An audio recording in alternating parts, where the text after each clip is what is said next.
Hola, muy buenas tardes. En nombre de la Escuela de Salud de Duoc UC los saludamos muy cordialmente y esperamos que se encuentren muy bien junto a su familia en estos tiempos complejos. Agradecemos la convocatoria a este espacio que está destinado a una conversación en relación a los retos que hoy en día enfrenta el personal de salud a raíz de la pandemia que estamos atravesando por COVID-19 y por supuesto les brindamos las más sinceras disculpas por este retraso en el inicio de este webinar debido a problemas técnicos que suelen suceder en este tipo de situaciones. Esta pandemia por COVID-19 a nivel mundial, recordemos que lleva más de 23 millones y medio de personas contagiadas y ha cobrado la vida de más de 809.000 personas. En Chile, al día de ayer, se registraron 1.903 casos nuevos y 64 personas fallecidas, totalizando más de 399.000 contagios por coronavirus y 10.916 fallecidos. Además, dentro de los datos con los que contamos, el Ministerio de Salud reportó que al día de ayer existían 1.014 pacientes que están hospitalizados, 742 que están en ventilación mecánica y de ellos 140 pacientes que se encuentran en estado crítico. Por lo mismo, hoy día tenemos al doctor Jaime Labarca, que él es infectólogo del Hospital Clínico de la Universidad Católica y jefe del Departamento de Enfermedades Infecciosas del Adulto de la Escuela de Medicina de la Pontificia Universidad Católica de Chile. Además, él es miembro de la Sociedad Chilena de Infectología, SOCHIN. Doctor Labarca, dejo con usted la audiencia.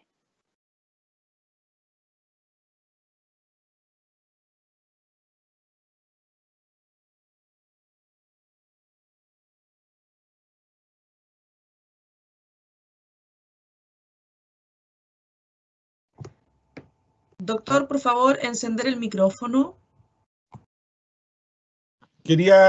Buenas tardes ya, quería agradecerle a la Escuela de Salud de Duoc la invitación a hablar de este tema que ha sido tan importante para nosotros y para nuestro país y para todo el mundo en estos últimos 6 meses. Solo quiero destacar dos ideas, fuerzas, que son muy importantes para que las tengamos presentes a través de la presentación. La primera es que esta es una enfermedad nueva. Esta es una enfermedad que no existía como tal antes. Y es nueva porque el virus es distinto.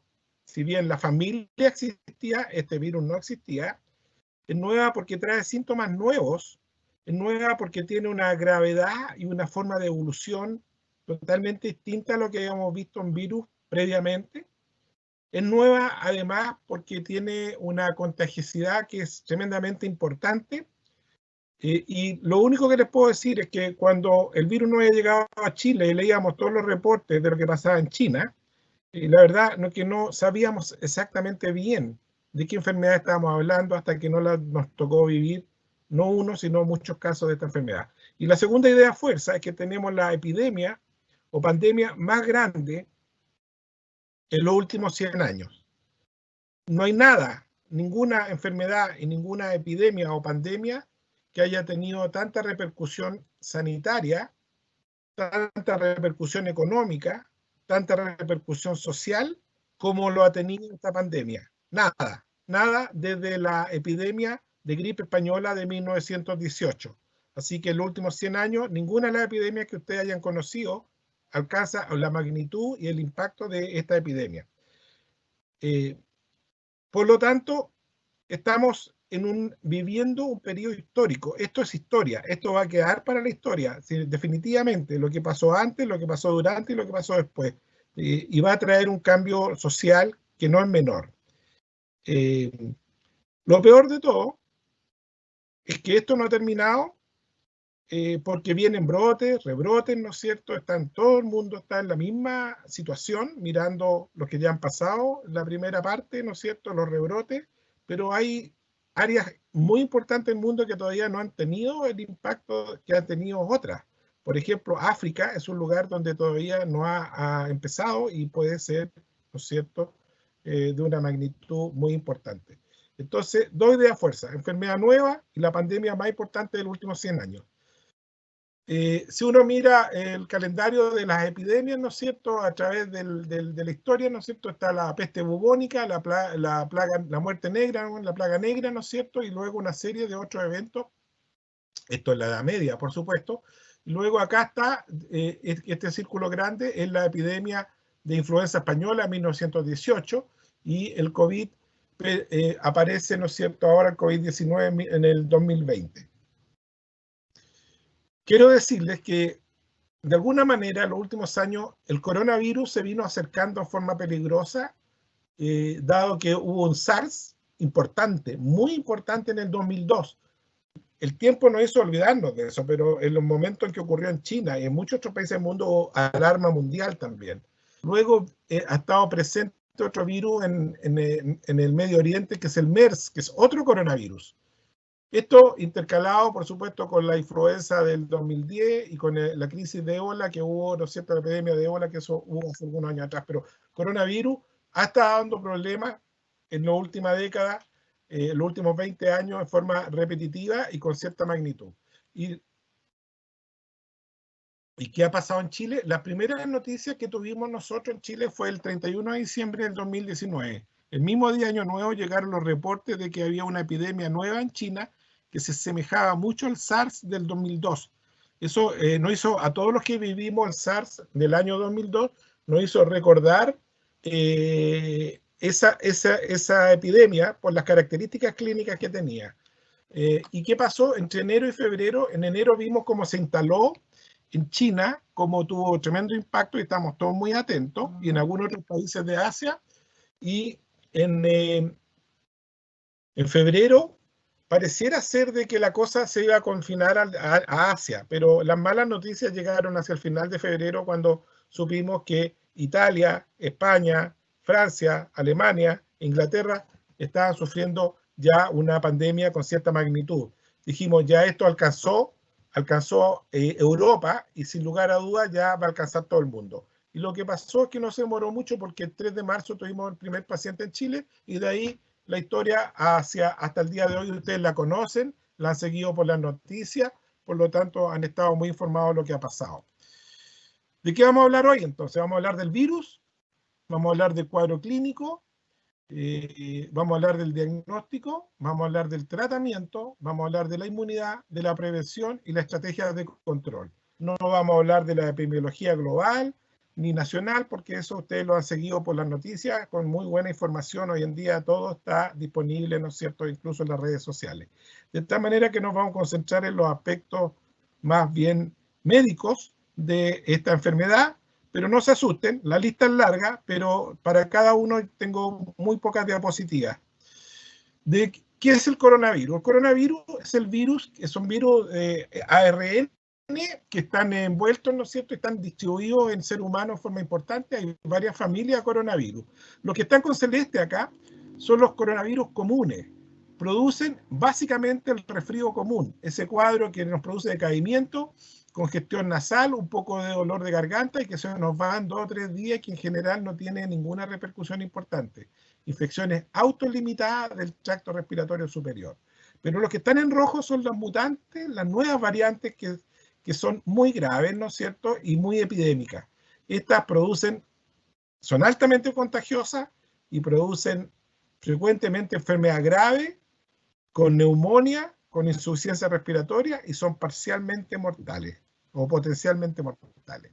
El coronavirus, por otro lado, y el virus SARS-CoV-2 son agentes muy frecuentes en los animales. Entonces están presentes en los murciélagos, en los bovinos, ¿no es cierto?, y pueden saltar a especies intermedias. Una de las especies intermedias conocidas en el SARS del 2012 es el pangolino, como un animal exótico, ¿no es cierto?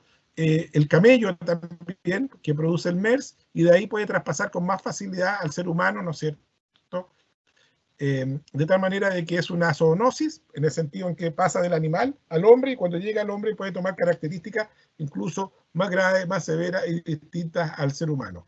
En febrero, la Organización Mundial para la Salud decidió nombrar al virus como el SARS-CoV-2, remedando al SARS-CoV, que fue el de la epidemia anterior. SARS-CoV-2, nombre dado a este nuevo coronavirus, y la enfermedad que produce el coronavirus se llama COVID-19. COVID-19 entonces es el nombre de la enfermedad causada por este nuevo coronavirus. Un aspecto importante es que el SARS ocupa unos receptores especiales que se llaman de la enzima convertidora y que están presentes en algunos tejidos humanos como el pulmón, el intestino y los riñones. Y a través de ese receptor es capaz de entrar a la célula, ¿no es cierto? Y como es un virus, ocupa el material genético de la célula para replicarse y para poder ir a invadir otras células y el organismo. El cuadro clínico, esta diapositiva es importante, pongan atención, porque aquí hay muchos conceptos que vale la pena tenerlos presentes. Uno es que la barra verde representa los síntomas, que pueden durar 5, 6, 7 días, ¿ya? El día 1 de los síntomas vamos a llamar el día más 1, ¿de acuerdo? Ahora, cuando uno hace cultivos de virus, cultivos virales de secreciones, o hace PCR, lo que se ve es que 2 días antes de que empiecen los síntomas, 2 días antes de que empiecen los síntomas, empieza a aparecer virus en la nariz, en las secreciones nasales, en la faringe, entonces, y se puede recuperar el virus. Y también eso se correlaciona muy bien con la carga viral que aumenta rápidamente desde 2 días antes, se mantiene súper alta durante la primera semana y luego baja. A nadie se le ha recuperado virus vivo después de 8 días y la carga viral baja muy importantemente después del día 7. De tal manera que el periodo de contagiosidad está demarcado por estos fenómenos biológicos. El periodo de contagiosidad entonces es desde 2 días antes y está marcado con el recuadro rojo hasta 7 o 8 días después. Podemos decir que uno deja automáticamente de ser contagioso al día 7 u 8, como si cortara el interruptor de la luz. No, porque estos son fenómenos biológicos, pero disminuye significativamente la contagiosidad y suponemos que al día 14 ya las personas no son contagiosas. Eso se representa por la barra roja más fina que arriba. Entonces, de tal manera que los criterios de alta son básicamente el día 14 y los criterios para sacar el aislamiento son el día 14, ¿no es cierto? Porque la persona se supone que desde el día 8 ya ha dejado de ser contagiosa en gran medida o es muy poca contagiosa en este último periodo. Entonces, las indicaciones de aislamiento para una enfermedad corta, leve, son básicamente el día 14. Por eso que tiene implicancia el periodo de contagiosidad máxima y el periodo que se usa como criterio para sacar el aislamiento. También es importante considerar estos 2 días antes como periodo de contagiosidad, y lo voy a decir porque tiene implicación en otro hecho clínico muy importante. Las personas pueden empezar los síntomas aquí en el día 1, pero pueden haber contraído el virus en un contacto desde 14 días antes. Eso es lo que se llama el periodo de incubación. De tal manera que durante gran parte del periodo de incubación la persona está bien y no tiene ninguna molestia y puede ser tan tardío como que al día 12 la persona empiece a excretar virus y el día 14 la persona puede enfermar. De tal manera que estos 2 días que están previos a los síntomas es lo que llamamos el periodo presintomático, que es un periodo también altamente contagioso. El hecho de que la persona se pueda contagiar desde 14 días antes y de que uno pueda contagiar estando asintomático 2 días previos a tener los síntomas, hace importante el concepto o demarca el concepto de la cuarentena. Entonces, ¿por qué la cuarentena? Porque una persona se puede contagiar 14 días antes, pero se puede enfermar a los 4 o 5 días. Se puede enfermar al día 10 o se puede enfermar tan tardíamente como el día 14. Pero lo importante es que si se enferma rápido o en la mitad del periodo de incubación o al final del periodo de incubación, lo importante es que va a haber 2 días antes que va a estar contagiando al resto de la familia o al resto de las personas. Por lo tanto, toda persona que tiene contacto con coronavirus y que tiene riesgo de estar contagiado con coronavirus, tiene que irse en cuarentena y tiene que estar todo el periodo de cuarentena en aislamiento, porque si no está en aislamiento, estos 2 días son lo que obligan que esté en aislamiento, porque si no lo está, van a dejar contagiado a toda su familia o las personas con las que estén. También puede pasar que alguien esté en el día 14 con una persona con coronavirus o que después hace coronavirus y que lo podría haber contagiado, y de tal manera que uno tiene que esperar, ¿no es cierto?, los 14 días, pero puede que nunca tenga síntomas. Y puede que después en adelante tampoco tenga síntomas. Entonces, si la persona nunca tiene síntomas, entonces hay dos posibilidades. Una, o nunca se contagió con el contacto, estuvo en riesgo de contagiarse, pero no se contagió, o se contagió y en algún momento de este periodo, hizo alguna enfermedad que se llama asintomática. Y la única manera de saber si hizo una enfermedad asintomática es detectando los anticuerpos a posterior. El cuadro clínico es muy variado. Puede haber muchos asintomáticos, sobre todo cuando hay muchos virus circulantes, hay muchas personas asintomáticas. Por ejemplo, cuando todos esos comunas que entran en cuarentena tienen probablemente un número importante también de personas asintomáticas. Lo que pasa es que es muy difícil buscarla porque nadie sabe quién podría estar asintomático o no. Hay formas leves, ¿no es cierto?, con síntomas respiratorios menores y síntomas generales menores, enfermedad moderada que pasan en la casa, pero son esas personas que están muchos días con fiebre, se sienten muy mal, hay que hacerle exámenes y que pueden tener incluso riesgo de estar hospitalizados o de estar en condiciones de ir a hospitalizarse, o enfermedad severa, los cuales llegan al hospital frecuentemente con una neumonía y con un cuadro infeccioso muy severo, muy importante, inflamatorio muy importante, y muchos de ellos evolucionan grave a conexión en ventilación mecánica.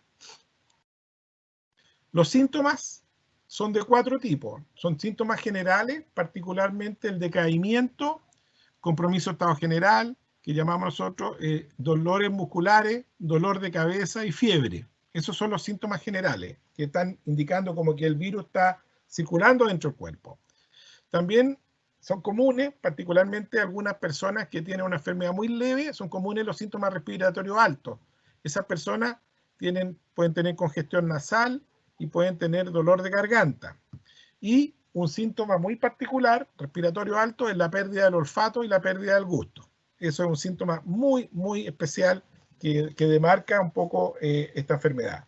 Pueden haber síntomas respiratorios bajos, particularmente la tos, pero cuando ya aparece dolor al pecho y cuando aparece la dificultad para respirar, estamos hablando de que la persona ya tiene una neumonía y tiene un cuadro severo. Y pueden haber síntomas digestivos. Los más frecuentes son dolor abdominal, dolor de guatita, y puede haber diarrea. Recuerden que el tubo digestivo tiene receptores del virus. ¿Con qué frecuencia se dan? Bueno, estas son la casuística nacional sacada desde hace una semana atrás. El dolor de cabeza, la tos y la mialgia son muy importantes. La mialgia son los dolores musculares, muy importantes. La pérdida del gusto y el olfato se presenta con un 20% de los casos, pero estos datos son tomados al momento del PCR o al momento que los síntomas están empezando. Si uno mira todos estos síntomas, algunos de ellos son más frecuentes en la medida que va evolucionando el paciente. Por ejemplo, la diarrea puede ser un síntoma que sea más, si uno mira hacia el final del cuadro, puede ser también más frecuente. La pérdida del olfato, del gusto, puede ser más frecuente si uno evalúa al paciente al final de toda la evolución, porque no todos los síntomas se presentan al mismo tiempo, algunos se presentan antes y otros después. Les decía que es una enfermedad nueva y única, es única, porque no hay ninguna otra enfermedad que se parezca a esto. Por ejemplo, hay 2 síntomas que son muy curiosos: la anosmia y ageusia, que son la pérdida del gusto y la pérdida del olfato. Particularmente la pérdida del olfato es severa. La gente dice, perdí el olfato completamente, y están como un mes sin olfato y luego lo empiezan a recuperar nuevamente. Ese es un síntoma que nunca habíamos visto en otra enfermedad viral, así como esta. Nunca lo habíamos visto. Y es un síntoma relativamente raro. Se puede ver solo en gente que tiene rinitis crónica, enfermedades crónicas de la nariz, pero no así en gente sana que le aparece de la noche a la mañana en relación a una enfermedad. El otro síntoma raro es el dolor torácico. La gente puede tener dolor al pecho, básicamente cuando tiene una neumonía con derrame pleural. Es un dolor que uno no puede respirar profundo. O muchas veces cuando tiene mucha tos, siente como machucado, dice la gente, el tórax, como que lo hubieran golpeado. Pero esto es un dolor distinto. La gente siente como un dolor que probablemente está denotando la neumonía que es muy superficial y que está en la parte periférica del pulmón. Otra cosa muy particular es que esta enfermedad produce neumonía muy frecuentemente. Cualquier persona que está en su casa 5 días con fiebre, uno le hace una radiografía y se encuentra con una neumonía. Eso es muy común. Y no todas, por ejemplo, no todas las neumonias se hospitalizan, simplemente las que empiezan a tener problemas para respirar. De tal manera que cualquier persona que tiene un cuadro moderado, no tan leve, pero con fiebre prolongada, muchos días, con tos, etc., si uno hace una radiografía, se va a encontrar con una neumonía con una frecuencia única. Ningún otro virus respiratorio produce neumonía con tanta frecuencia como este. La otra cosa curiosa es lo que se llama la happy hipoxemia. Cuando los pacientes con neumonía llegan al hospital, frecuentemente están con baja oxigenación en la sangre y no se sienten mal. Eso es muy curioso también. Sin embargo, cuando progresan un poco más en la evolución, entonces, y empieza la falla respiratoria más severa, ahí los pacientes empiezan a notar la dificultad para respirar. La otra cosa curiosa es que este virus produce lo que se llama una tormenta de citoquina. Todos los virus producen un cuadro que es de mucho decaimiento, puede tener fiebre, puede tener síntomas respiratorios, digestivos, pero no hay un cuadro como inflamatorio, con fiebre y con mediadores químicos de inflamación. La inflamación y los mediadores inflamatorios son propios de las infecciones bacterianas, que producen cuadros sépticos. Y esta enfermedad produce un cuadro séptico imitando una infección bacteriana, con mediadores de inflamación muy severos.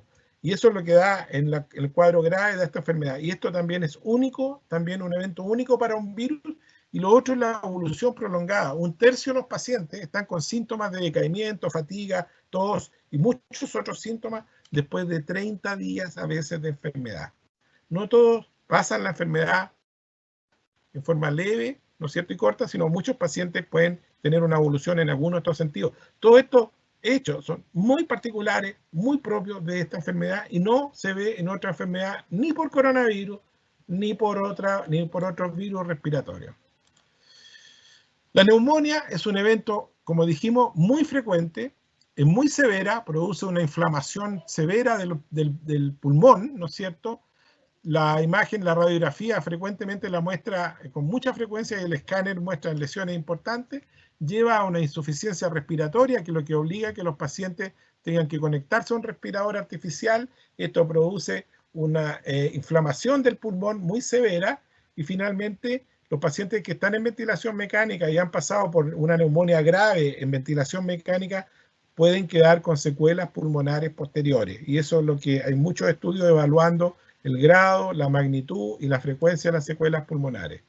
El COVID grave, ¿no es cierto?, que no se mejora en la primera semana, pasa una segunda semana donde frecuentemente hay una neumonía y donde está toda esta respuesta inflamatoria de citoquina, ¿no es cierto? Entonces, cuando un paciente que no recupera bien después de una semana, uno debe estar súper atento, poner harto cuidado, porque ese paciente puede ir evolucionando, en vez de ir evolucionando hacia una mejoría progresiva, podría estar entrando en esta fase de neumonía y de respuesta inflamatoria y tener una evolución más grave.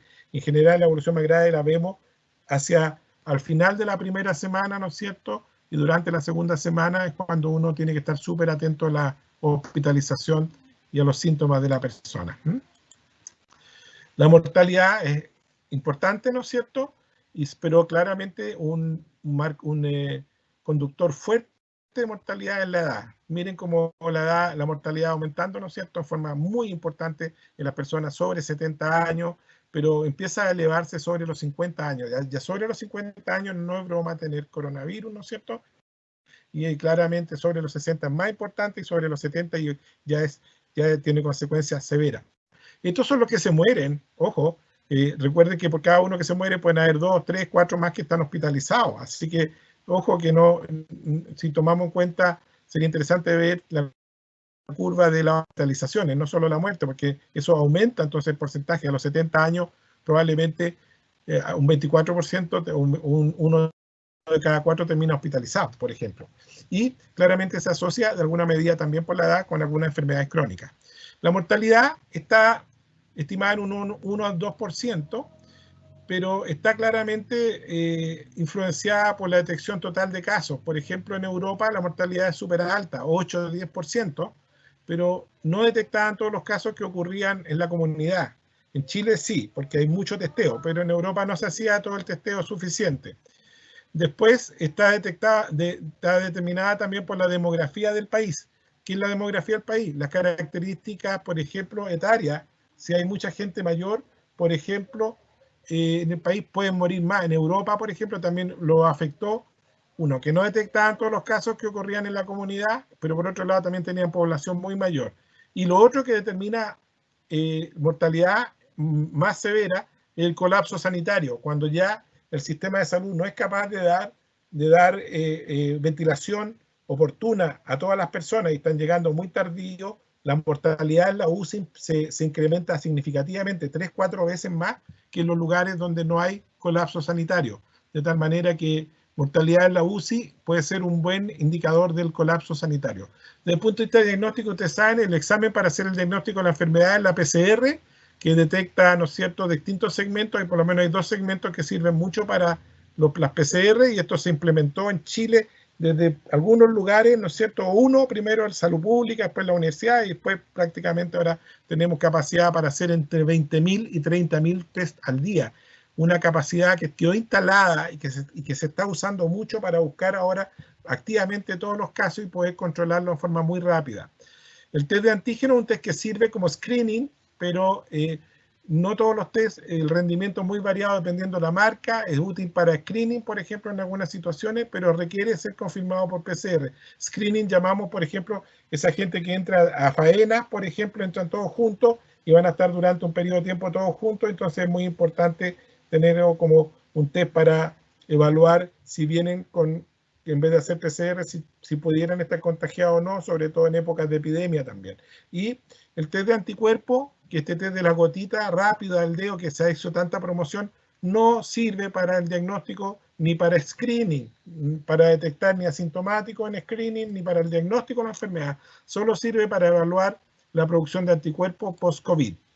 Si uno vuelve al gráfico original, cómo funcionan los test, tanto el PCR como el antígeno, probablemente pesquisan la persona desde incluso antes de tener los síntomas, pero tiene que estar en este periodo presintomático de 2 días previos.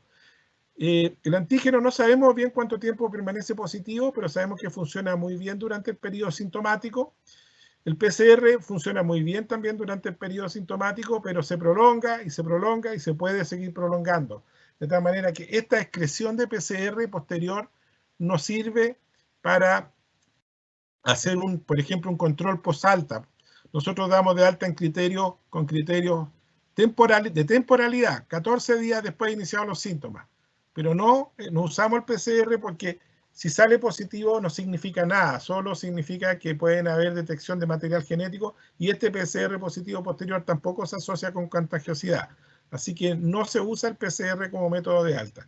Los test de anticuerpos, la IgM, es muy tardía, recién aparece después de la primera semana, o sea, nos sirve para hacer el diagnóstico inicial cuando están los síntomas, y la IgG sirve mucho para determinar si la persona tiene anticuerpo o no, y se empieza a producir como el día 14. El ideal es tomar el examen de IgG al día 30 para detectar, ¿no es cierto?, la producción de anticuerpos y saber si uno tuvo o no tuvo coronavirus o si produjo o no produjo anticuerpos. Tratamiento, una sola lámina, miles de tratamientos para esta enfermedad. Desde la experiencia de los chinos hasta el día de hoy ha pasado mucha agua bajo el puente y básicamente muchos medicamentos, muchos en la tele, en la televisión, en las noticias, ¿no es cierto?, de muchos medicamentos, pero básicamente al final del día me quedo con 3 medicamentos. De los antivirales, el único que está demostrado que sirve, pero es el Remdesivir, que tiene aprobación de la FDA. Es un medicamento, ¿no es cierto?, que pasó por todas las pruebas de rigor, con estudios de muy buena calidad y demostró algún beneficio en las personas que usaban Remdesivir. Es un medicamento muy caro y el costo-beneficio es discutible, de tal manera que puede mejorar en algo algunos parámetros de severidad, ¿no es cierto?, en los pacientes que lo usan, pero no está disponible en Chile y traerlo a Chile se piensa que no va a significar un aporte significativo en el tratamiento de los pacientes. Al contrario, los corticoides han pasado por toda la etapa en esta enfermedad, que algunas personas lo usaron, después la OMS sacó un comunicado que no servían, y 2 semanas después Oxford sacó un estudio con resultados que sí servían, y hoy en día es el medicamento más usado en dosis baja por un periodo de 10 días. Prácticamente todos los casos moderados a severos reciben corticoides, algunos en ambulatorio, la mayor parte de los pacientes hospitalizados también. Y otro medicamento que se ha usado bastante es uno que se llama tocilizumab, que es un antiinflamatorio que se usa para estos pacientes que tienen tormenta de citoquina y cuadros severos, pero bajo ciertas circunstancias, cuando tienen algunos exámenes alterados que son muy específicos, ¿no es cierto? Un comité decide, porque también es un medicamento muy caro. En suma, básicamente lo único que estamos usando en forma sistemática son los corticoides en dosis baja, que incluso en algunos pacientes ambulatorios, pero la mayor hospitalizados. Inmunidad es muy interesante. Tanto que se ha hablado de las defensas y la inmunidad. Bueno, básicamente este es un dato de un estudio chino, no puse la referencia acá, la tengo que poner, y este dato concuerda muy bien con lo que vemos en la vida real. En los asintomáticos, aquellos que se detectaron básicamente porque se hizo, por ejemplo, en un grupo de trabajo laboral o en un hogar de ancianos, hubieron 2 o 3 casos y se le hizo PCR a los otros que estaban en ese lugar, como parte del estudio de un brote, por ejemplo, encontraron 3 asintomáticos. Bueno, el diagnóstico fue hecho por PCR en su momento. Pero cuando vemos los grupos de asintomáticos, el 40% no produce IgG, no produce anticuerpos. Así que los asintomáticos con mucha frecuencia no producen anticuerpos, y eso no significa que no hayan sido asintomáticos, significa que no produjeron anticuerpos nada más. Tenemos muchos casos de gente que tuvo síntomas, incluso síntomas durante una semana entera, con fiebre o con dolor de fiebre o compromiso de estado general, decaimiento, dolor de cabeza, y cuando se van a hacer el examen al día 30, hasta un 15%, 12 a 15% no producen tampoco anticuerpos. Claramente el que tiene síntomas produce más anticuerpos que el que no tiene, pero hay que tener en considerar que hasta un 12-15% pudiera no producir anticuerpos.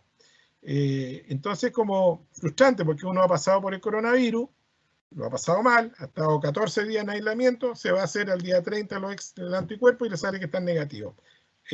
Por otro lado, por los estudios de plasma y alguna información preliminar de anticuerpos, sabemos que de los 85% que produce anticuerpos, los que tienen enfermedad leve, generalmente son los más jóvenes tienen enfermedad leve y tienen anticuerpos más bajos. En cambio, gente mayor o de mediana edad que hace enfermedad severa tiene mayor producción de anticuerpos. Eso es lo que se tiende a ver. Pero hay que esperar resultados más definitivos para tener más claro ese punto. Avanzando hacia el final, vamos a hablar de la prevención en personal de salud y estamos hablando de la Escuela de Salud de Duoc. Por lo tanto, este es un tema súper importante para ustedes. Estamos hablando de que el virus se transmite de persona a persona. Y eso es lo central. No hay que perder el tiempo tanto, se le da demasiado énfasis a todo tipo de objetos, todo tipo de superficie, todo tipo de cosas, ¿no es cierto? Por ejemplo, toda la superficie, si uno se contagia por los billetes, si uno lleva el virus en los zapatos, todas esas cosas, muchas de ellas no tienen ninguna relevancia comparado con que el virus se transmite de una persona a otra. Ahí está el centro de la prevención. Obviamente el virus puede estar en la superficie y hay que hacer aseo, no estoy diciendo que no, pero el centro de la prevención tiene que estar en el contacto entre las personas. El virus se ha aislado desde lágrima, secreción conjuntival, saliva, secreción nasal, secreción faríngea, desgarro, puto, exámenes de lavado broncoalveolar cuando se hacen los procedimientos, se ha aislado en sangre, se ha aislado en orina, en deposiciones y también en semen. O sea, en los pacientes con coronavirus están prácticamente en todas las secreciones. Las transmisiones por gotitas, son gotitas grandes que solo llegan a 1 metro de distancia, ¿no es cierto?, de la persona cuando habla, ¿no es cierto?, por gotitas y por contacto directo. El contacto directo es que uno se contamina las manos con el virus, ¿no es cierto?, y a través de eso puede llevarle el virus, se le da la mano a otra persona, el virus, o por contacto indirecto, cuando uno, por ejemplo, está enfermo y tiene todo, ¿no es cierto?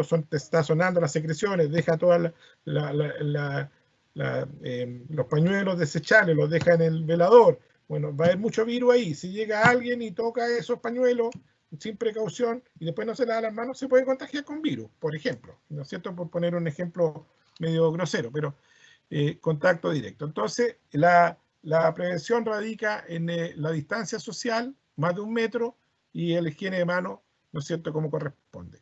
Ha habido mucha polémica y mucha discusión, y también ha salido mucho en las noticias si el virus se transmite por aerosoles, o sea, gotitas pequeñas que pueden llegar más allá de 1 metro. La verdad es que sí, el virus puede verse en aerosoles, particularmente cuando los pacientes tosen, estornudan o se hacen procedimientos. Pero en general no está tan demostrado que esos aerosoles que pueden llegar más allá de 1 metro sean contagiosos para las personas o tengan un real impacto. Por lo tanto, mascarillas especiales, más allá de la quirúrgica, solo la recomendamos para la gente que está en la UCI y haciendo procedimientos especiales. Para la gente que está en procedimientos habituales, solo recomendamos la mascarilla quirúrgica, porque esto de la aerosoles no es un factor predominante en la transmisión del virus, y solo es importante en ciertas circunstancias. Por ejemplo, al tomar el examen de coronavirus en la UCI, procedimientos respiratorios, etc. Otro aspecto importante es que la transmisión fecal-oral, si bien está postulada, no sabemos el rol que tiene y probablemente también es un rol muy, muy secundario. Entonces, la prevención tiene que estar radicada en la distancia social y la mascarilla habitual y en la higiene de manos. No recomendamos la higiene de manos con alcohol gel o agua y jabón. Lo que no me parece bueno es que mucha gente para andar en la calle se ponen guantes. La verdad es que es una medida muy poco higiénica porque tocan todo tipo de superficies y van llevando todo tipo de contaminación en esos guantes por todos lados. De tal manera que usar guantes médicos en la calle parece ser una medida poco higiénica, ¿no es cierto? Y la verdad es que cuando los ve a esas personas, uno se imagina que han tocado todo tipo de superficies sin ningún cuidado y finalmente incluso una medida que les puede traer descuidar en la higiene de manos, que es realmente lo importante. En el hospital es muy importante cómo ponerse, cuáles son las cosas que hay que usar, ¿no es cierto? Y eso ustedes cuando vayan a distintas áreas del hospital tienen que tener súper presente que hay que usar la higiene de manos siempre y la mascarilla siempre, en todo lugar. Cuando vayan a atender a un paciente, ¿no es cierto? Por ejemplo, en el laboratorio hay que usar, en algunas circunstancias hay que usar pechera, sobre todo cuando son pacientes con coronavirus, ¿no es cierto? Pechera. En algunas circunstancias la mascarilla N95, por ejemplo, para tomar los exámenes o los procedimientos en la UCI, y acompañado generalmente para la atención de casos sospechosos con, ¿no es cierto?, antiparra o mascarilla facial. Y cuando estamos hablando de atender pacientes, no en la calle, sí recomendamos guantes porque es parte de las precauciones de contacto. Entonces, es una mezcla de precauciones de contacto y precauciones de gotita, ¿no es cierto?, lo que se debe usar en el hospital con el aditivo de la mascarilla.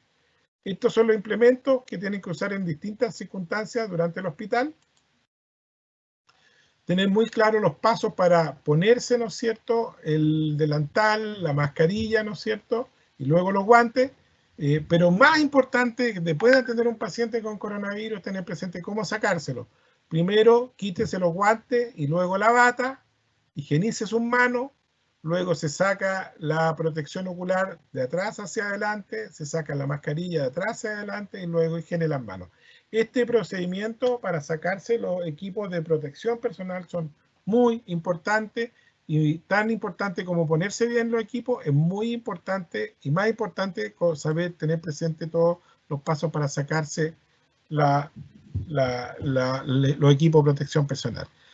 Para finalizar, vamos a hablar de las estrategias de control a nivel general, ¿no es cierto? A nivel de la población general, y aunque estemos ya en la salida, ¿no es cierto?, de la cuarentena, en esta etapa que se llama de transición, creo que es muy importante las medidas generales a nivel individual, de higiene de mano, la mascarilla, ¿no es cierto? La distancia física, a nivel poblacional. Es muy importante, ¿no es cierto?, quedarse en su casa, por ejemplo, y para la gente que tiene riesgo de enfermarse, la cuarentena voluntaria es muy importante, el adulto mayor, los enfermos crónicos. Luego, otra estrategia muy importante hoy en día es la TTA, que es testeo a todas las personas sospechosas o de screening, ¿no es cierto?, la búsqueda activa de los casos, y la trazabilidad, que es seguir a partir de un caso sospechoso o un caso confirmado, ¿no es cierto?, buscar todos los contactos, ¿no es cierto?, y el aislamiento apropiado. Y en este caso hablamos de aislamiento para todos los que tienen PCR positivo o tienen síntomas. El aislamiento es lo que se usa para los que tienen síntomas o PCR positivo, los enfermos. Ahora, los que de esto son contactos estrechos, salen los contactos estrechos son gente sana, no está enferma, ni tiene PCR positivo, pero esas personas tienen que ir a la cuarentena, que además implica aislamiento, como le expliqué al comienzo de esta charla. Entonces, de aquí salen dos grupos, uno los que van a aislamiento y uno los que van a la cuarentena, ¿de acuerdo? Luego está una medida cuando los casos, igual, a pesar de esta medida, son muchos, y hay muchos casos activos, ¿no es cierto?, y muchos casos nuevos, y todos los índices están altos, ¿no es cierto?, y dependiendo de ciertas circunstancias, se establece la cuarentena poblacional total, ¿no es cierto?, claramente, y esa ya es una medida extrema, ¿no es cierto?, para controlar la epidemia o la pandemia, y finalmente, a nivel del paciente, está el aislamiento estricto y obligatorio porque puede contagiar a otras personas. ¿Qué ha pasado con esta estrategia? ¿Y cuál es el futuro de esta epidemia? Entonces, si uno mira lo que ha pasado en los países, este círculo que está arriba a la izquierda, ¿no es cierto?, marca cuando uno tiene cuando hay un 60 a 80% de personas contagiadas en una comunidad, en una ciudad. Y con esto, cuando ya han pasado por la enfermedad y tienen anticuerpos, cuando aparecen estos anticuerpos, entonces nosotros tenemos que, cuando ya hemos alcanzado esto, ya el virus no es capaz de transmitirse entre una persona y otra, y esto es lo que se llama la inmunidad rebaño, y funciona como si estuvieran todos vacunados. ¿De acuerdo? Entonces, esto es lo que se llama la inmunidad rebaño. Ahora, ¿qué pasa cuando uno tiene muy bajo? ¿Qué ha pasado con todas las ciudades que han tenido la epidemia fuerte, con muchos muertos, como Nueva York? Esto es lo que se ha logrado, entre 15 y 20%. En Madrid, 8%. En Wuhan, 8%, 10%. En Barcelona, 8, 10%. Entonces, si miramos, si pusiéramos Santiago aquí, estaríamos más bien en este rango como acá abajo. Como acá abajo. De tal manera que tiene que pasar mucho tiempo y muchas epidemias y brotes grandes para llegar a esta inmunidad rebaño, lo cual lo hace casi imposible. Por eso que todos los esfuerzos están en la vacuna, y aquí les muestro las 6 principales vacunas que están ya en fase 3. Fase 3 significa estudios poblacionales avanzados. La Universidad de Sinovac, que es la que va a traer a Chile la Universidad Católica, ¿no es cierto?, que ya tiene convenio avanzado. La vacuna de Wuhan, la vacuna Beijing, la Moderna, que es de Estados Unidos, y la alemana, que es BioNTech, que es la que trabaja con Pfizer y que están haciendo los estudios fase 3. Estas son las 6 vacunas que en este momento van en etapa avanzada, y aquí están puestas todas las esperanzas. Esperamos que una de ellas tenga resultados a fin de año y pueda tener resultados y pueda ser aplicada durante el próximo año para no tener que esperar el día rebaño, que pareciera que va a ser muy difícil, así como se han dado las cosas. ¿Qué nos espera? Bueno, nos esperan cuarentena, dependiendo de marcadores epidemiológicos y situación sanitaria, y nos espera desconfinamiento, que va a ir dependiendo de la situación epidemiológica, que tiene que ser progresivo, que tiene que requerir una preparación para el retorno laboral seguro, y tiene que estar muy bien establecida la estrategia de testeo, trazabilidad sobre todo, y testeo, trazabilidad y aislamiento. Podríamos tener curvas así, como muchas epidemias como la que ya hemos pasado, ojalá no sea el caso. Podríamos tener una epidemia chica y después una más grande, ojalá no sea el caso. Pero yo creo que vamos a tener algo como la curva de más abajo, un brote chico o brote moderado, un brote muy grande. Aquí ya con este primer brote tenemos un 10% de población inmunizada o con anticuerpos que probablemente no van a sufrir enfermedad nuevamente, en su gran mayoría. Y por lo tanto vamos a tener rebrotes pequeños, algunos más grandes que otros, ¿no es cierto?, a través del tiempo hasta que tengamos la oportunidad de tener vacunas, ojalá sean los menos, los más espaciados posibles y de la menor magnitud posible. Pero los rebrotes probablemente chicos, ojalá no de la magnitud lo que hemos tenido o que sean más controlables, va a ser lo que nos va a pasar. Estos rebrotes van a depender en gran medida de nuestra capacidad de testeo instalada, que es muy buena, pero también de tener muy bien la trazabilidad para contener todos estos rebrotes de una manera muy rápida. Entonces tenemos que estar súper preparados para controlar los rebrotes y ahí la trazabilidad y el aislamiento rápido son fundamentales. Finalmente, para cerrar esto es una pandemia que ha afectado a la salud y la economía a nivel global y obviamente también a nivel nacional de una manera muy importante. Esta es una enfermedad altamente contagiosa y grave y nueva, como les decía, afecta a un gran número de la población e impacta bruscamente a todos los sistemas de salud. Los hospitales se transformaron en hospitales, ¿no es cierto?, para atender pacientes con ventilación mecánica, están llenos de pacientes con ventilación mecánica, con neumonía en ventilación mecánica, de una manera increíble. Nunca habíamos visto los hospitales transformarse de una manera tan severa. Es importante entender un poco la fisiopatología para aplicar las medidas terapéuticas, o sea, hay que estar conocer mucho de cómo evoluciona esta enfermedad para poder usar los tratamientos apropiados. Importante considerar las medidas de protección personal, particularmente para ustedes un tema muy, muy crítico. Importante la educación y que todos los sectores tienen que colaborar, porque aquí no se trata de ponerse a pelear por cuál medida es mejor que la otra, sino hay que alinearse todo en torno a una directriz central, y esa es la actitud que deberíamos tener siempre colaborando. Si hay algo que criticar, hacerlo, pero en general más bien de alineamiento, y la solución definitiva probablemente no va por la inmunidad de rebaño, sino va más bien por la vacuna, que esperamos que llegue lo antes posible, ¿no es cierto?, para poder solucionar este tema que nos tiene. Con esto termino mi presentación. Les agradezco la atención que han tenido y creo que hay espacios para preguntas, así que quedo atento a la moderadora.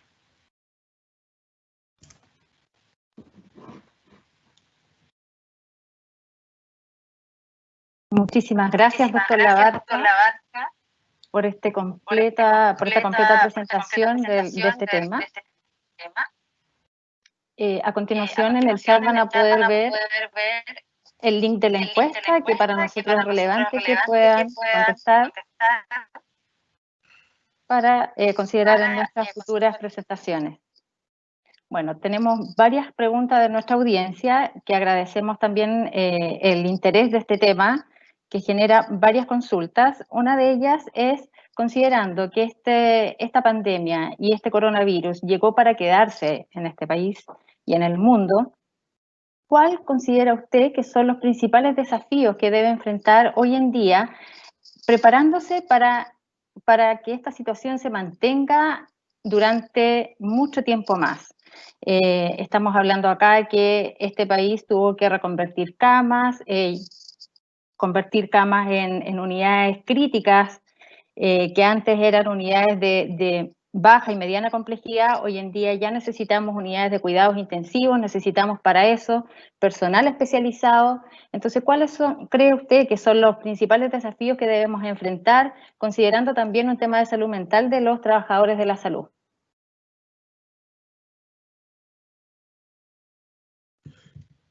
De alguna manera, ¿me escuchan bien? ¿Me escuchan? ¿Sí?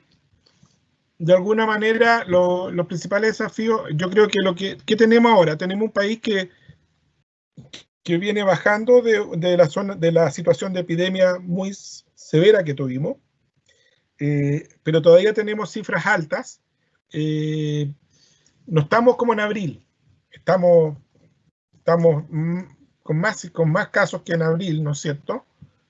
Tenemos que bajar más los casos, eso se ha ido logrando, y tenemos que lugares que habían pasado por epidemias importantes como la Araucanía, están empezando a volver los casos. Entonces, creo que este tema de los rebrotes son evitables, y va a depender de nosotros. Entonces, en esta circunstancia, lo primero que tiene que haber para evitar rebrotes es que la comunidad entienda que no pasó la epidemia y ahora volvemos porque sacaron o porque ya disminuyó la cuarentena, ¿no es cierto? Y pasamos de una fase a otra. Se olvidaron de la mantente en tu casa, trata de no juntarte con mucha gente, trata de no salir si no es necesario, mantén todos los cuidados. Esos cuidados que teníamos en abril se han perdido ahora. Y creo que son válidos, son los mismos cuidados que tenemos que tener en abril. Entonces, el quédate en tu casa igual es importante de alguna manera. Así que ese es un primer mensaje. Y mantener las mismas medidas de cuidado igual. Lo segundo es que el éxito de que no tengamos un brote grande o que impacte o que nos hagan volver atrás va a depender de, en alguna medida, los testeos y una muy buena trazabilidad. Generalmente cuando se pierde cuando son muchos los casos, cuando son pocos los casos, se puede mantener la trazabilidad, pero a raya, y se cortan las cadenas de transmisión. Pero cuando los casos aumentan mucho y no se puede seguir la trazabilidad, entonces ahí se hace imposible seguir miles de casos al día, y ahí los pacientes se quedan con un té en la casa, pero mientras tanto sin tener todas las medidas de aislamiento como se tienen que tener, y van contagiando al resto de su familia y ahí se va amplificando el fenómeno.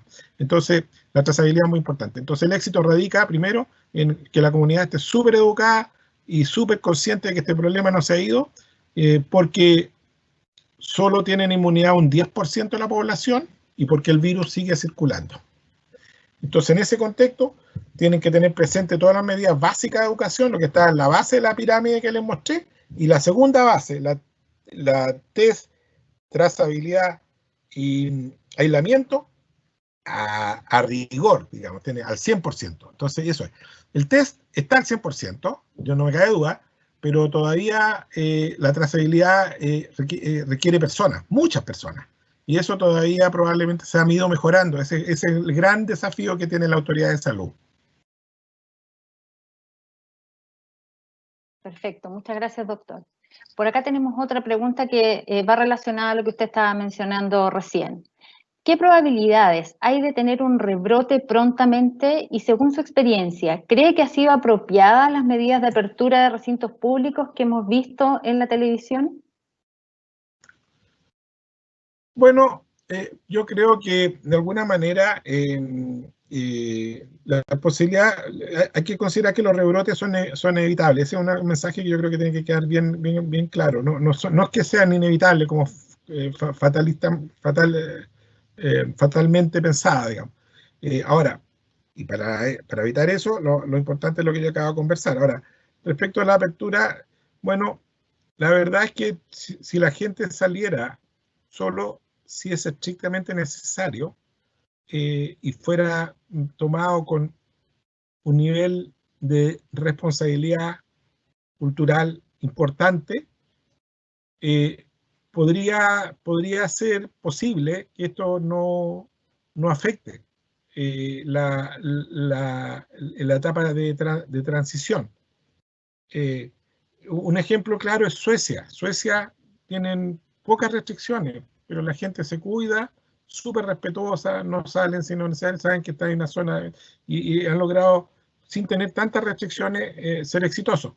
Pero acá en Chile, a los 2 días que se pasó la etapa de transición, o en la primera semana, ¿no es cierto? Ustedes ven que el mall chino se inundó de gente. Entonces, eso no puede ser, Entonces, claro, ¿cómo jugamos con las posibilidades de echar a andar un poquito el país, pero con gente, echarlo a andar, pero cuidadosamente, con gente preparada cuidadosamente? Yo creo que se puede echar a andar si la gente tuviera mucha más preocupación por los demás y por colaborar en esto, pero como vemos, parece que eso no está. Entonces, tenemos que ser tan rigurosos como prohibir todo, ¿no es cierto?, para que seamos exitosos, porque la gente no entiende. Entonces, ese es el punto. Entonces, ahí falta campaña, creo que falta campaña comunicacional también. Entonces, yo creo que falta una buena campaña de que haga hincapié, ¿no es cierto?, en las medidas de educación general, ¿no es cierto?, de control y cuidado. Eso es muy importante para que la reapertura sea llevada de la mejor de la manera mejor entendida posible. Muchas gracias, doctor. En su experiencia médica, ¿cuál cree usted que son los factores que sabemos que existen en enfermedades y comorbilidades que hacen que una persona tenga un cuadro clínico distinto de otros? Pero en su experiencia, ¿cuáles han sido esos factores de salud que generan un cuadro clínico grave y que en otras personas genera un cuadro clínico básicamente asintomático? Bueno, yo creo que el cuadro clínico grave básicamente es la edad. Yo creo que la edad es el principal driver, el principal conductor. La edad es el principal conductor de cuadro grave. O sea, casi todos los cuadros más severos que hemos visto es sobre 50 años y se hacen, son sobre 50 años, pero la gente en ese rango, entre los 50 y los 90 años, resiste mucho más si tiene 50 años que si tiene 80. Pero los de 50 años hacen un cuadro severo. Yo he visto muchos pacientes con 50 y tantos años con cuadros severos, muchos de ellos en casa y algunos de ellos en el hospital, ¿ya? Pero a medida que, pero cuadros ya más catastróficos, con riesgo de muerte, lo hacen probablemente, aumenta definitivamente con la edad. Entonces, para mí la edad es el marcador más potente de cuadro grave. Lo otro son ya las enfermedades que se asocian con algunas inmunosupresiones, ¿no es cierto?, particularmente pacientes con cáncer, quimioterapia, o algunas enfermedades más debilitantes también, gente con enfermedades debilitantes. Pero la edad yo creo que es el más importante. Muchas gracias, doctor. Por acá tenemos otras preguntas. Ingrid nos pregunta, mi hijo es asmático, tiene 7 años. ¿Qué medidas podría hacer yo en la casa si es que él estuviera con COVID y hace una crisis asmática fuerte? Bueno, si tiene coronavirus, tiene que primero tener muy bien controlada el asma y muy bien tratada. Y en una crisis de coronavirus, ¿no es cierto?, debiera consultar con el médico, para que muchas veces todas las asmas cuando están tranquilas, tienen un tratamiento básico, pero cuando hay virus respiratorios como el sincicial u otros virus, hay que aumentar las medidas, intensificar las medidas o aumentar medidas farmacológicas de tratamiento con inhaladores, ¿no es cierto?, que son muy importantes. En general, puede que lo pase peor porque como es asmático y esta enfermedad afecta a los pulmones, entonces, bueno, lo va a pasar peor, ¿no es cierto?, como los asmáticos lo pasan frente a cualquier virus. Esto es lo habitual.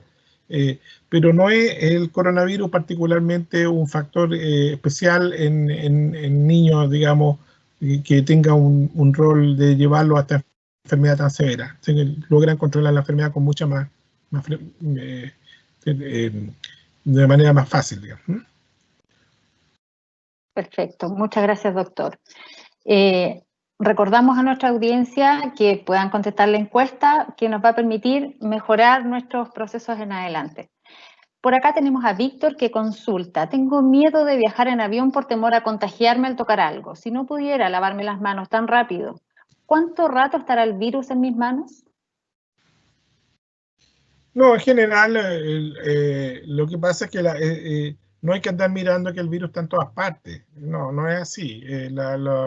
En lugares públicos la carga viral es muy baja, pero lo que recomendamos nosotros es la carga viral es muy baja, porque en el fondo no es como cuando entramos a la pieza de un enfermo que tiene coronavirus y que tiene, como decía yo, los pañuelos sobre el velador. Ahí hay virus, ¿te fijas? Y en toda la superficie, pero cuando uno sale a la calle, la mayoría de la gente en la calle anda sana, no tiene virus, y lo que uno puede contagiarse a través de eso es muy bajo. Ahora, en avión, se supone que se hacen encuestas de salud, etcétera, y la gente debería usar mascarilla permanentemente.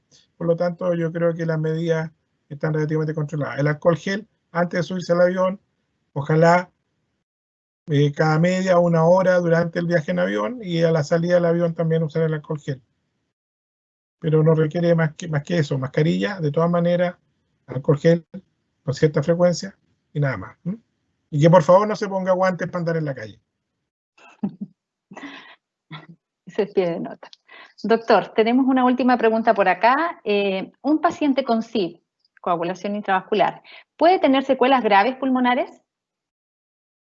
Bueno, las secuelas pulmonares, sí, no, los que tienen secuelas pulmonares son esencialmente los pacientes que tienen una ventilación mecánica prolongada, producto de la inflamación y de estrés respiratorio que produce el virus, en primer lugar, y en segundo lugar, muchos pacientes, hay un daño pulmonar que se asocia con el retardo a la ventilación mecánica. Pareciera ser que el esfuerzo respiratorio por muchos días prolongados antes de conectar la ventilación puede contribuir a un factor de inflamación pulmonar y secuelas pulmonares. También lo de la coagulación intravascular y los fenómenos trombóticos es un fenómeno asociado a los fenómenos pulmonares primarios. Y el TEP en general, de no ser masivo, puede producir alguna secuela, pero son menores comparados con el distrés respiratorio que produce el virus o el daño por oxigenación o por el retardo de la ventilación mecánica. La mortalidad en ventilación mecánica es del orden del 15%, cuando está todo controlado, todo tranquilo, no cuando están los sistemas muy estresados. Pero en la medida que uno tiene que tratar de contener los pacientes porque están muy copados las UCI, ¿no es cierto? Y ese retardo también contribuye un poco a aumentar un poco el daño pulmonar crónico. Hubo mucho noticias en las redes sociales, lamentables noticias, que mezclan, lo que he visto mucho de las fake news, es que mezclan conceptos médicos con conclusiones o cosas muy raras, y es como que un médico escribiera, pero como que se tergiversara mucho los mensajes entre medios, y es cierto que hay fenómenos de hipercoagulabilidad y trombosis, se usan anticoagulantes. Para nosotros es un fenómeno asociado, parte de la tormenta citoquina, etc. Pero incluso negaban la existencia de la neumonía viral, que todo era un fenómeno trombótico, que los pacientes no necesitaban ventilarse. ¿No? Una serie de cosas muy insólitas que incluso llaman a creer porque tienen como una base fisiopatológica, como que dicen la coagulación, fenómeno de coagulación, trombosis, qué sé yo, y parten de una base fisiopatológica o de algún concepto médico, y de ahí sacan unas conclusiones que son bastante erráticas y que producen, por supuesto, muchos sustos. Y que no hubo mucha fake news que tenía como ese contexto, como mucha palabra médica o conceptos médicos mezclados con otras cosas, digamos. Perfecto. Muchas gracias, doctor. Para finalizar, le dejo un espacio para que pueda dejar un último mensaje a nuestra audiencia. Bueno, el último mensaje es que estamos recalcando las dos ideas iniciales y una final. Una, que estamos frente a una enfermedad muy nueva que para nosotros ha sido todo un desafío conocerla con todas sus características y toda su evolución. Lo segundo es que este es un fenómeno de la pandemia que ha producido mayor impacto en los últimos 100 años en salud, que ha copado los hospitales, nos han transformado hacia un terremoto como nunca lo habíamos tenido en salud, ¿no es cierto?, con todos los impactos económicos y sociales que van todos de la mano. Y que nunca habíamos visto en los últimos 100 años. No había pasado esto. Y en tercer lugar, de que esta historia se está escribiendo todavía. Esto es parte de la historia, va a ser historia, sin lugar a dudas. Y esta parte de la historia todavía la estamos escribiendo y se va a escribir por un año más, por lo menos. Tiene que ver con el desarrollo de muchos exámenes para el diagnóstico, tiene que ver con tiene que ver con muchos, incluso adelantos a nivel local, ¿no es cierto?, para producir algunos avances tecnológicos, ¿no es cierto?, motivados por la emergencia. Y creo que vamos a tener que, pero creo que al final del día estas epidemias, si bien producen mucho daño y destrucción, producen también mucho cambio social en comunicaciones, en tecnología, en costumbres, y el mundo probablemente antes de esta pandemia y después va a ser un poco distinto. Y hasta que no tengamos la vacuna, vamos a tener que cuidarnos mucho, seguirnos cuidando, de todas maneras, para que no, si ya no caímos en la primera ola grande que tuvimos, no debiéramos hacer todo el esfuerzo por no caer en la ola chica. Eso sería muy malo, digamos, para nosotros. ¿Mm? Muchísimas gracias, doctor, por su completa e interesante presentación. Les recuerdo contestar la encuesta de vinculación con el medio que está alojada en el chat de esta presentación. Les agradezco la convocatoria y la participación que han tenido el día de hoy al generar las distintas preguntas, y los dejamos cordialmente invitados desde la Escuela de Salud a que se puedan unir a nuestros siguientes webinars y estén atentos a cuando ocurran. Muchísimas gracias, que tengan una muy buena jornada. Muchas gracias a todos.